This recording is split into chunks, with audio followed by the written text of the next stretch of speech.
Have you ever experienced the true duality of a situation? Of maybe a relationship that you've been in where you really enjoy your time with a person, yet at the same time they annoy you after a while? Well, where something is amazing for what it is, but then is also diametrically annoying for what it is. And I know that sounds overhyped, but with that in mind, I would like to talk about Neo the World Ends With You. So, Neo the World Ends With You has been a game that has been part of my daily life for the last 2.5 months. And I've thoroughly enjoyed my time, but it's not without its faults. And some of them are what intrinsically makes the game a good game. So, the story of it itself, which is very deep and complex, yet at the same time, it's easy to follow. The story itself is laid out really well. And it starts off with you getting lunch with your best friend Fret. And as you're deciding what food you want to get and where to go, the game is slowly kind of showing you how to navigate the giant city that you're in. Much after that time of getting lunch, a tragedy almost unfolds as Fret is almost hit by a bus, but at the very last minute, you reach out and grab him.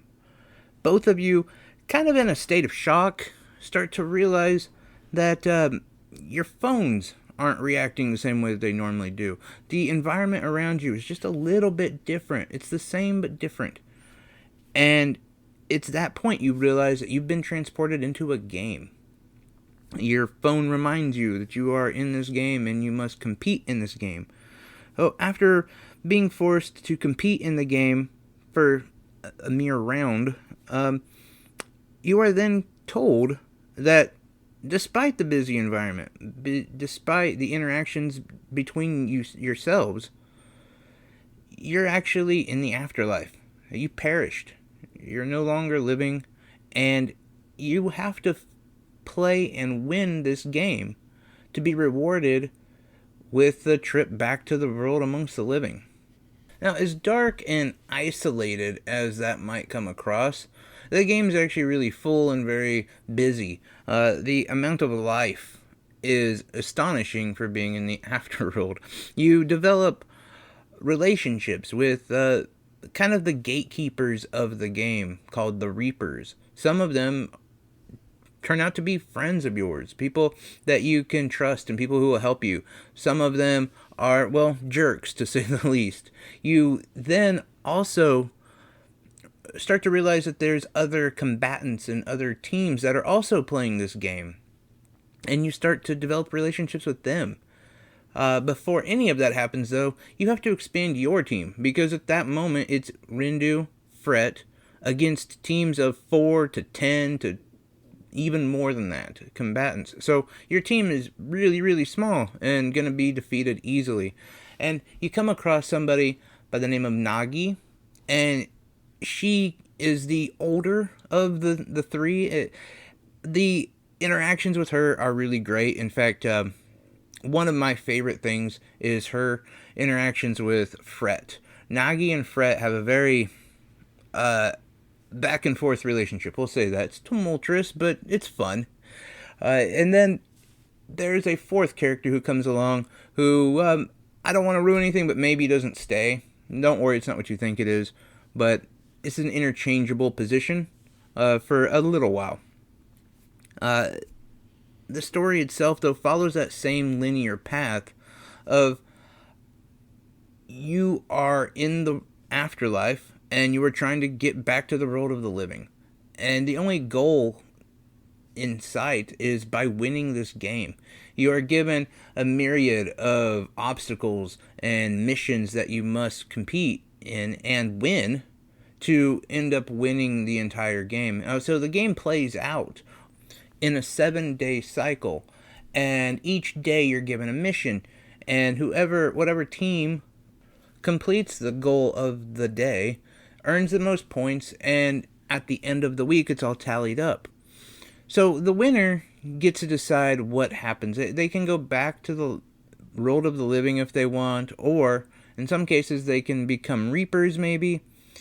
And so it's all fine and gravy for the top team. But the team at the bottom actually gets erased permanently. And that's it.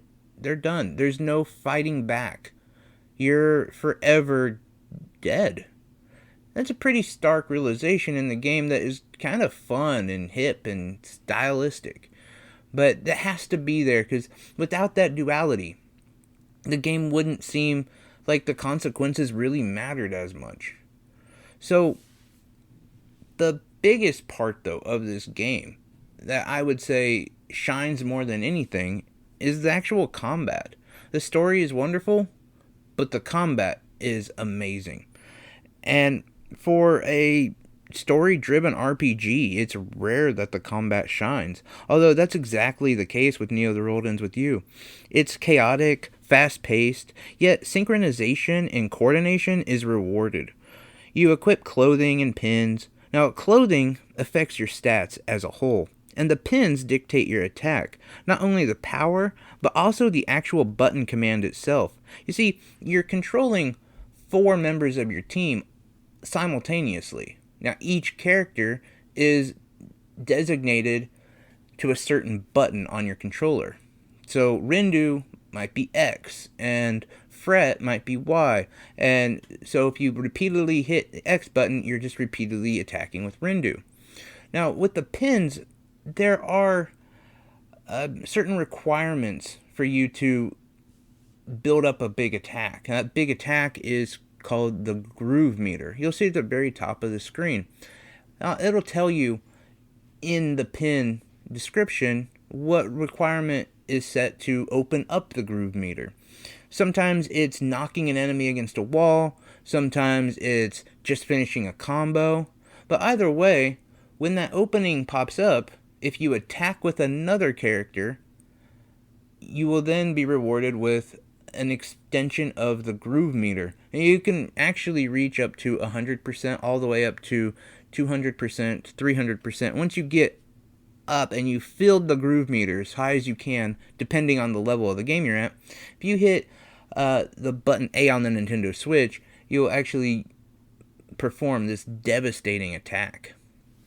So with all of that, like, kind of chaotic, fast-paced fighting, and then to also add in the groove meter, there's a lot in the combat. It really does an amazing job of fleshing something out. The art, graphic style, all of that, I have to say that I really, really like that comic book art style. I like the way that they tell the story like you're reading a comic book. And each character has that almost nostalgia of going through a comic book, looking through the windows and seeing the interactions. I really enjoy the way they did that. It makes it a lot more digestible, if you ask me. I also like the fact that even though you're in this like busy environment and the streets are just filled with a lot of people, you kind of forget that you're in the afterlife until you start looking at the buildings and some of the environment. The buildings themselves like wind around the screen, almost distorting a little bit. And it's just a little reminder that you're not in the normal world. I enjoy that because it's not beating you over the head with how grim the situation is, but it's still kind of letting you know, hey, things aren't perfect here. You got to work on something. The streets being full of people never interfered with the performance of the game. I never had a slowdown in frames per second or anything like that. I enjoyed the fact that you can walk by and you can see conversations that people are having. You can hear or even read their thoughts.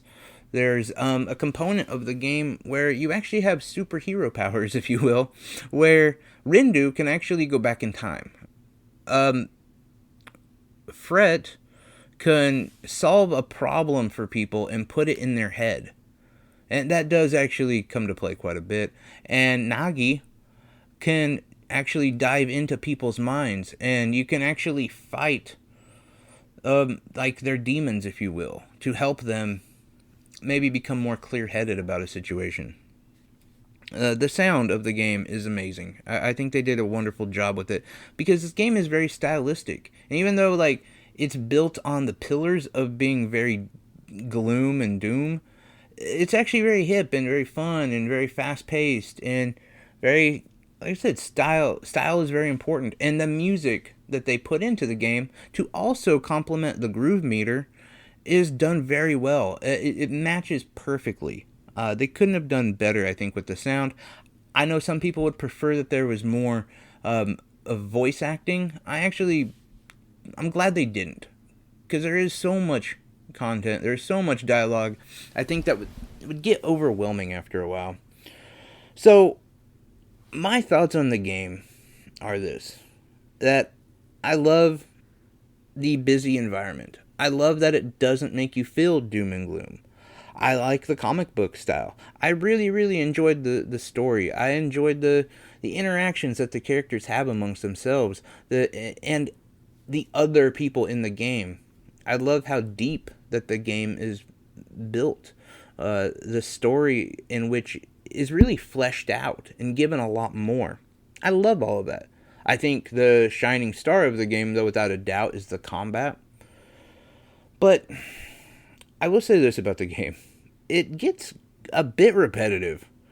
And a good example of this is, so the game is essentially 21 days long. Not 21 days like our time, but in the game time.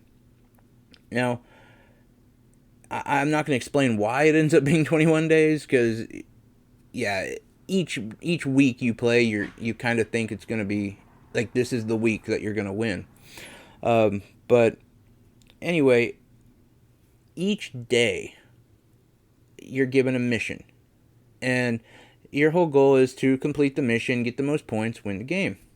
But the problem is about halfway through the mission, or, well, I should say after you complete the mission, you're only halfway through the day, because something inevitably goes wrong, and it requires you to do one of your superhero skills, like, I don't know, go back in time and do the mission a different way, or jump into someone's mind and then fight some different demons, and then go and work on this other part of the mission that kind of isn't even part of that mission. And I can't say mission enough times. But you really start to realize that, like, this could have been done with. I could have been done with this day. I just feel like they're extending it for time's sake. To say, oh, look, this game is a 60-hour game. It's not a 30-hour game. And I don't really like that. I don't feel like you need to do that. Especially because of the way that this whole thing repeats a lot. Like, every day. Okay, you have a turf war, so to speak. So, your group owns this part of the city, and you got to go and fight other parts of the city and, claim them as your own. Well, you do that, which can take an hour or 2 hours anyway. And after you do that, oh, well, you didn't do it right, or there's some other situation that you need to handle, so you need to go back in time and redo some other stuff, and then fight. And at the end of the day, for me, I thought, well, I'm losing my interest in the main story, because there's all these, like, little, I don't know, it's not even side stories. They're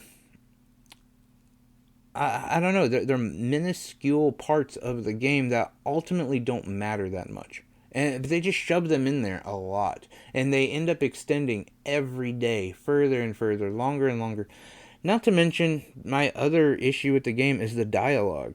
It doesn't matter if you do something really, really insignificant and small in the game. They have to have, like, a 10-minute conversation about it. It just keeps going and going and going. My wife actually helped me with the puzzle in the game. And she looked up this is literally after like 3 minutes of just messing with this game. And she's like, do these people talk all the time? And yes, like, that's my issue with the game. And that's my thing with the duality.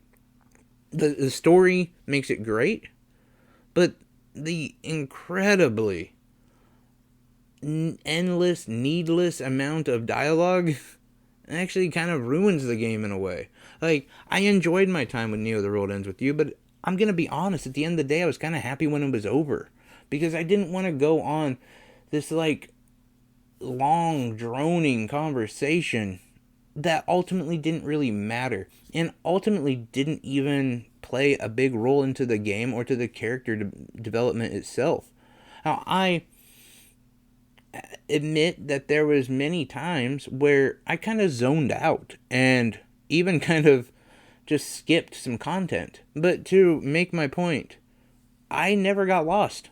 I understood the depth of the characters. I understood their relationships. I understood what was going on in the story. So when I would occasionally just skip or zone out, did I really need that information? Was it really helping? I don't know. I would argue not. So ultimately, though, I would say that Neo the World Ends With You is an amazing game. And it's a lot of fun. And it's well worth the $60 price tag.